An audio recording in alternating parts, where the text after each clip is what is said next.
ఏంటో నీకు కూడా తెలుసు. నాతో చెప్పించాలనుకోవడం ఎందుకు?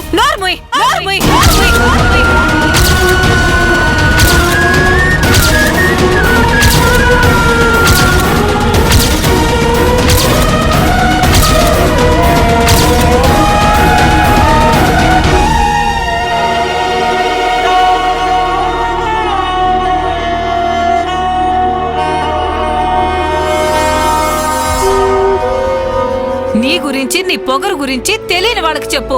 అమాయకంగా వింటారు, నాకు కాదు.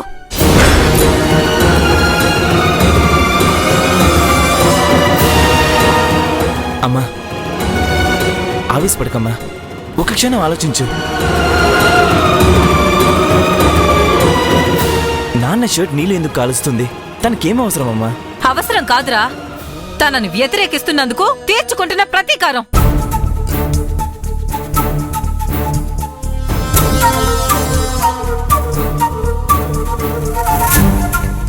మనుషుల్నేం చేయలేక ఇలా మా వస్తువుల్ని నాశనం చేస్తోంది.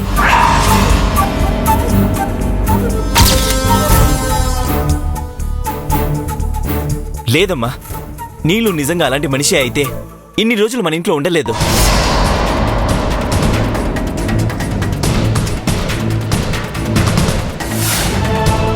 ఆవిడ గారు వెళ్ళిపోతానంటున్నా ఈ ఇంట్లో వాళ్ళు బతిమాలి మరీ ఉంచుతున్నారు. ఇంకేంటి? ఈ షర్ట్ ఆయన కోసం మా పెళ్లి రోజునాడు నేను కొన్న మొదటి బహుమతి. దీన్ని ఇలా తగలబెట్టావు.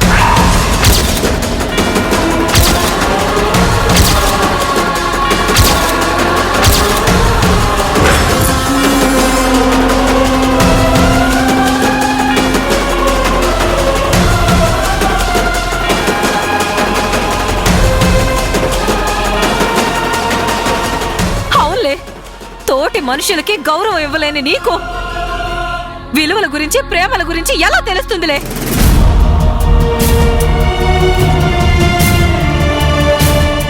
అత్తయ్య, ఇందులో నీళ్ళు తప్పేం లేదు.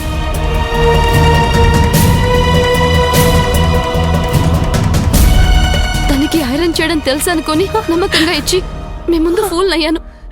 నన్ను తిట్టండి. మీ కోపం తగ్గకపోతే కొట్టండి అత్తయ్య, నన్ను కొట్టండి, కొట్టండి, కొట్టండి.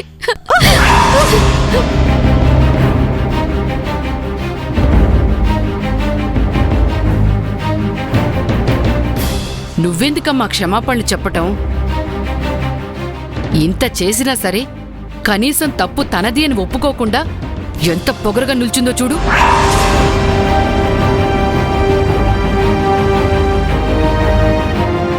ఇలాంటి మనిషిని ఇంట్లో ఉండనివ్వటం మన తప్పు, మన కర్మ.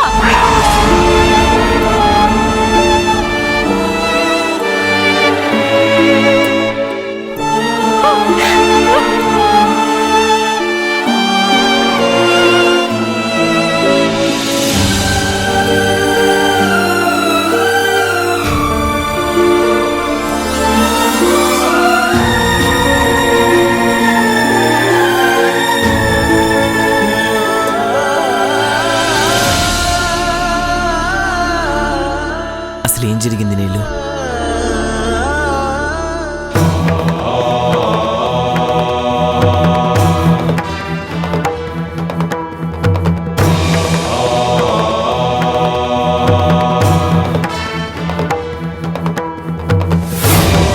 ఇది మావయ్య షర్ట్, ఐరన్ చేయమని ఇచ్చారు. నాకు కిచెన్లో వేరే పని ఉంది. ఒక పని అయ్యే వరకు వేరే పని మీద నేను కాన్సన్ట్రేట్ చేయలేను.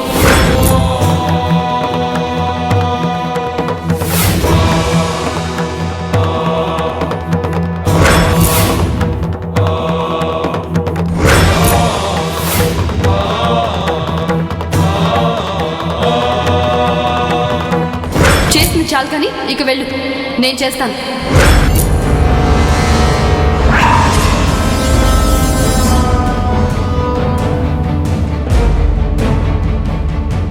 శ్రీజ ఇచ్చిన షర్ట్ ని ఐరన్ చేసి తిరిగిచ్చాను తప్ప నాకేం తెలీదు.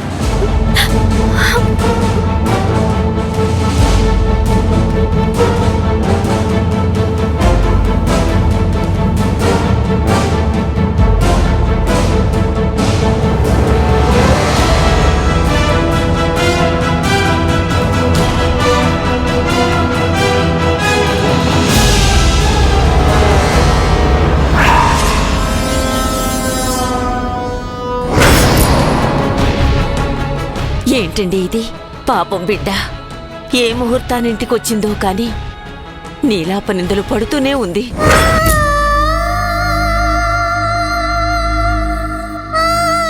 ఆ దేవుడికి పూజ చేస్తున్నా ఇంకా ఎందుకు కరుణించడం లేదో. ఒకవేళ ఆ కుళ్ళిపోయిన కొబ్బరికాయ వల్ల ఏదైనా పాపం జరిగిందేమో.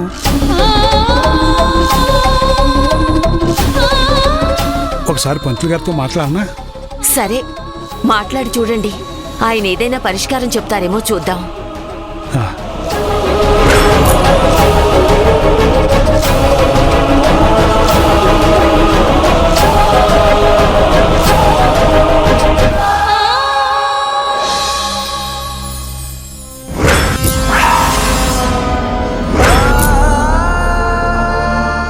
తోటి మనుషులకి గౌరవం ఇవ్వలేని నీకు విలువల గురించి, ప్రేమల గురించి ఎలా తెలుస్తుందిలే?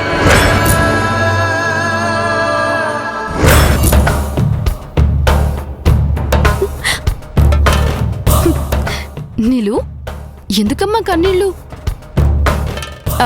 మావయ్య అరిచారనా లేక అత్తయ్య తిట్టిందనా?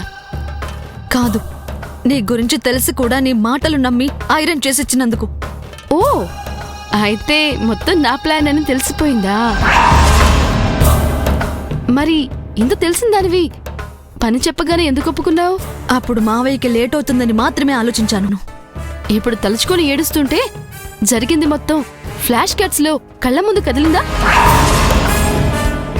కానీ నీలు డియర్, ఈ రోజు నువ్వు చేసిన పనికి నీకు థ్యాంక్స్ చెప్పాలి. నా చిన్నప్పటి నుంచి మా అత్తయ్య నవ్వడం చూశాను, బాధపడడం చూశాను, కానీ ఇంత కోపంగా ఒక మనిషిని తిట్టడం ఎప్పుడూ చూడలేదు. ఆ క్రెడిట్ మొత్తం నీదే. అత్తయ్య నిన్నలా తిడుతుంటే ఒక్కొక్క తిట్టు బావతో నాకు జరగబోయే పెళ్లి మంత్రాల్లా అనిపించాయనుకో. అందుకే థ్యాంక్స్ చెప్పడానికి వచ్చాను. సరే శ్రీజ, నువ్వు మాట్లాడడం అయితే ఇక్కడి నుంచి వెళ్ళు. నేను చాలా చిరాకులో ఉన్నాను. చిరాకా? ఎందుకు? చెయ్యని తప్పుకి నింద పడినందుకా లేదా ఇంట్లో వాళ్ల ముందు ఫూల్ అయినందుకా? ఇంత చిన్న విషయానికే నీకు అంత కోపం వస్తుంటే నీ వల్ల జరిగిన అవమానానికి, చేయి జారిన ఆనందానికి నాకెంత కోపం వచ్చింటుందో ఆలోచించు. నేనేం చేశాను? ఏంటి కొత్తగా అడుగుతున్నా? బావతో ఎంగేజ్మెంట్ కొన్ని క్షణాల్లో ఆగిపోయింది నీ వల్ల. పెళ్లి కూతురు బట్టల్లో ఫూల్లా నిలబడాల్సి వచ్చింది నీ వల్ల.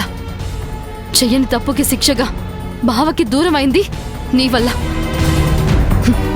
దీంతో పోల్చుకుంటే ఈరోజు జరిగింది చాలా చిన్న విషయం. ఎన్నిసార్లు చెప్పాలి శ్రీజ? నీ పెళ్లి గురించి, బావ మీద నువ్వు పెంచుకున్న ప్రేమ గురించి నాకు తెలీదు. తాతయ్య రమ్మంటే వచ్చాను తప్ప ఏదో కక్ష సాధించడం కోసమో బావ కోసమో కాదు. రెండూ కానప్పుడు ఇంకా ఇక్కడెందుకు? ఇల్లు వదిలి వెళ్ళిపో. వెళ్ళను, వెళ్ళలేను. చూడు శ్రీజ, నువ్వేం చేసినా చూస్తూ ఉన్నాను కదా అని దాన్ని చేతగంతనంగా తీసుకోవద్దు.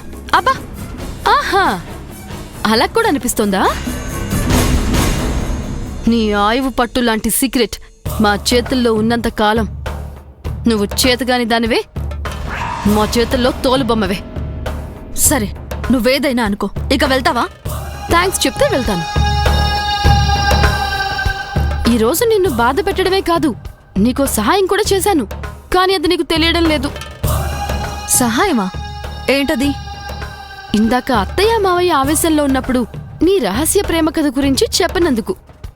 ఆ మూమెంట్లో చెప్పుంటే ఆధారాలు, సాక్ష్యాలు ఏమీ అవసరం ఉండకపోను. ఇంత గొప్ప రహస్యాన్ని దాచి నీకు ఫేవర్ చేసినందుకు థ్యాంక్స్ చెప్పకపోతే ఎలా? అలా చూడటం కాదు బంగారం, థ్యాంక్స్ చెప్పు. ఈ రోజు జరిగిన కథలో నీతేంటో తెలిసిందా లేదా నీట్గా నన్నే చెప్పమంటావా? మా బావకి కాబోయే భార్యని నేను మాత్రమే. మధ్యలో వచ్చిన పాపానికి నీకు శిక్షలు తప్పవు, ఎప్పటికీ తగ్గవు. సైలెంట్గా ఇప్పుడే వెళ్ళిపోతావు. శిక్షలు పడిన తర్వాత నాకెందుకురా బాబోయ్ అని వెళ్ళిపోతావో, choice is yours.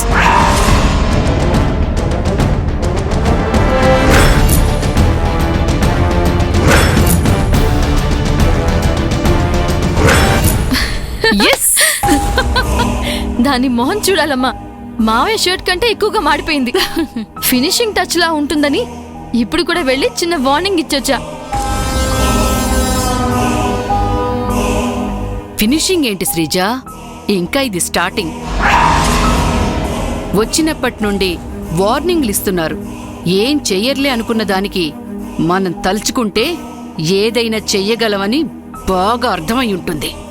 Payasam plan బావ వల్ల ఫెయిల్ అయితే ఈ రోజు మావయ్య దయ వల్ల బాగా సక్సెస్ అయింది.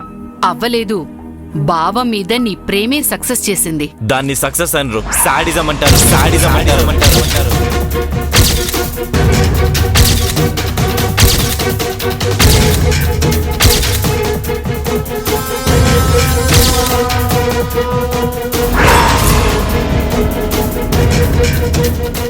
బావా నోర్బోయ్.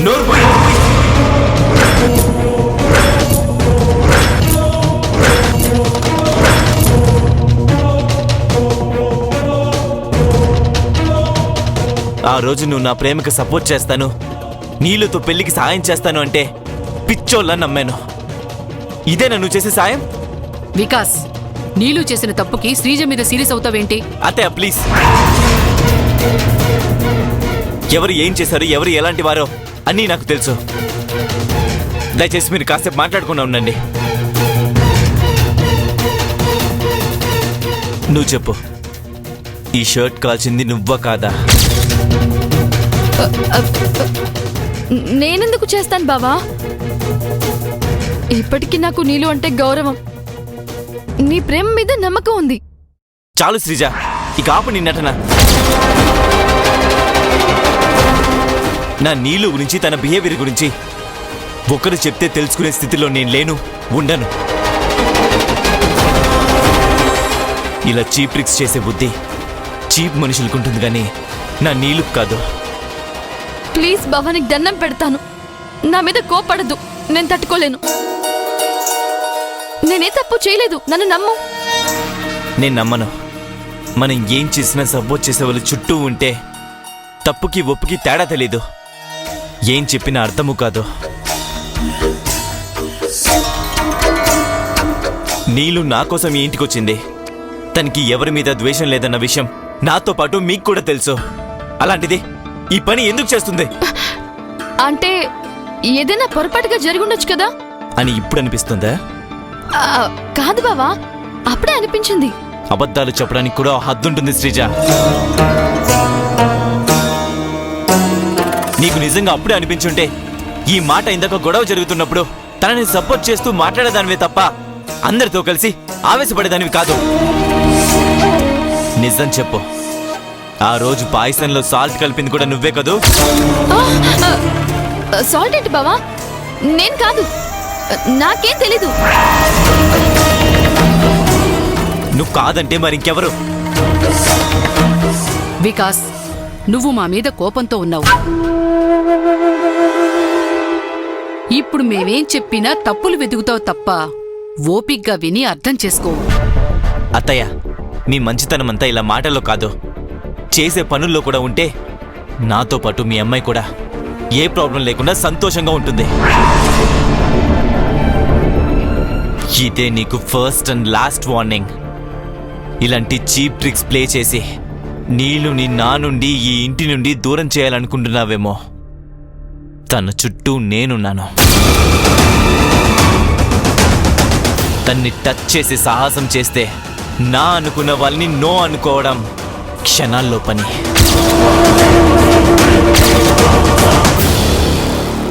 గుర్తుపెట్టుకో.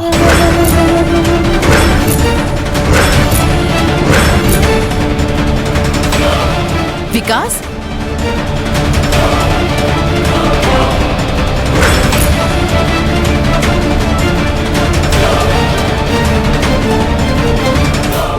ఏంట్రా ఇది? ఎందుకీ ఆవేశం? ఎవరైనా వింటే బాగోదు, పద. అక్క, శ్రీజ ఏం చేసిందో తెలుసా? నాన్న షర్టు కాల్చేసి నీళ్లు నంద చేత తిట్టించింది.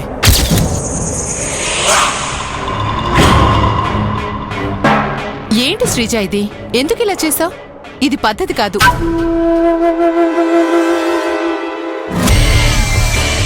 ఇంట్లో వాళ్ళకి తెలిస్తే ఎంత ప్రాబ్లం అవుతుంది? వద్దు, ఇంకెప్పుడు ఇది రిపీట్ చేయకు. వికాస్ నువ్వు పదరా.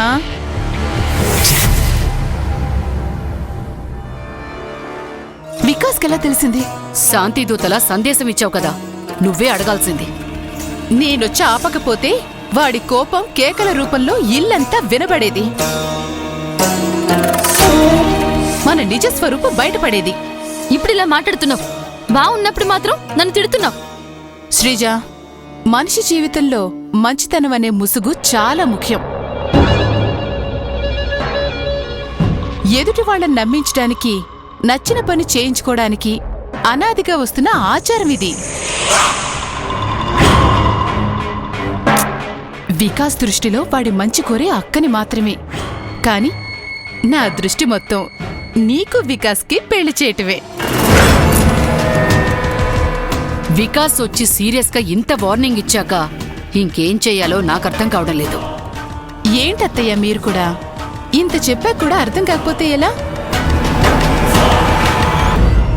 ఆ నీరుని దూరం చేయడానికి మీ ప్లాన్లు మీరు వేస్తూ ఉండండి. వికాస్కి అనుమానం రాకుండా, మీ జోలికి కూడా రాకుండా చూసుకునే బాధ్యత నాది.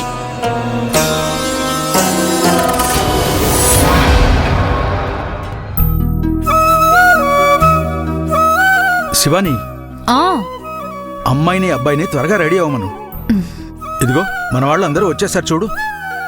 ముహూర్త సమయం కూడా దగ్గర పడుతోంది. సరేనండి. పంతులు గారు ఎక్కడా? పంతులు గారు. ఆకాష్, ఏరా నువ్వు రెడీనా?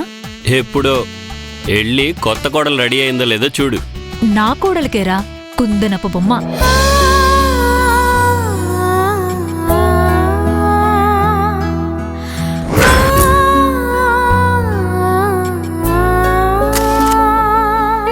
ఆ అందానికి ఏ మెరుగులు దిద్దాల్సిన అవసరం లేదు. తనందం గురించి నాకు చెప్తున్నావా?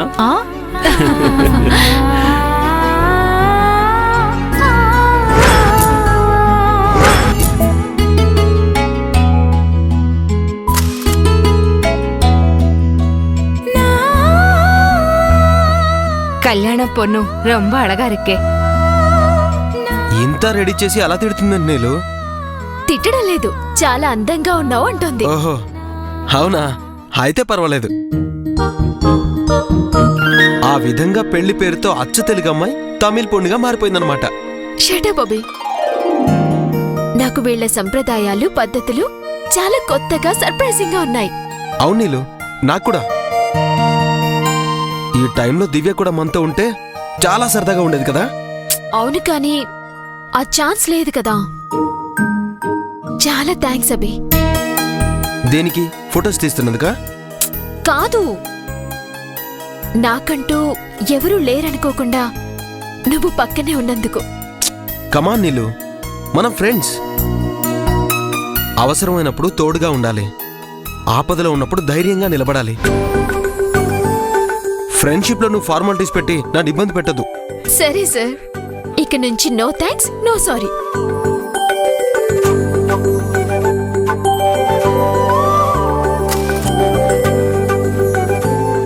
అభి, తీసిన ఫోటోలు చాలు గాని ముందు దివ్యకి పంపించు. అది ప్రత్యేకంగా చెప్పాలా? ఆల్రెడీ కొన్ని బెస్ట్ ఫోటోస్ సెలెక్ట్ చేశాను, కొంచెం ఎడిట్ చేసి పంపిస్తా.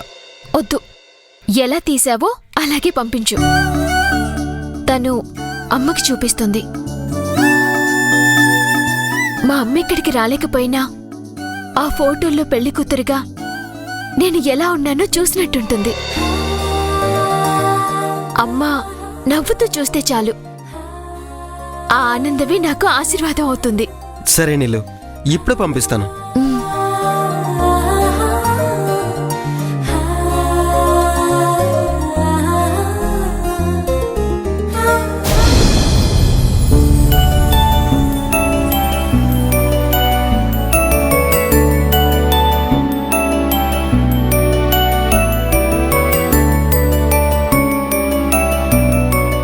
అబ్బబ్బబ్బబ్బా, ఆ రంగు, ఆ వాసన చూస్తుంటేనే నోట్లో నీళ్లు ఊరిపోతున్నాయి అనుకో. పాచిపోయిన రొట్లు, పనికి మన పిజ్జాల్లో ఈ ఘాటు ఉంటుందా? ఇంత గుమ్మగుమ్మలు ఉంటాయా? అందుకే కదా తాతయ్య ఈ ఆవకాయని తెలుగుడి సొత్తు అనేది.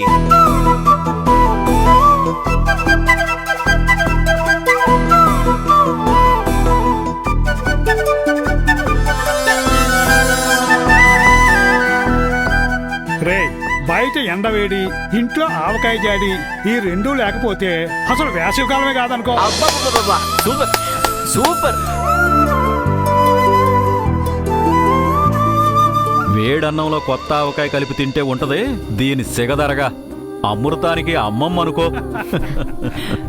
అమ్మా నీలు, చెన్నైలో మీ అమ్మ పెట్టేదా? హా, అప్పుడప్పుడు పెట్టేది. అప్పుడప్పుడు పెట్టడానికి అది వడియాలు కాదు, ఆవకాయ.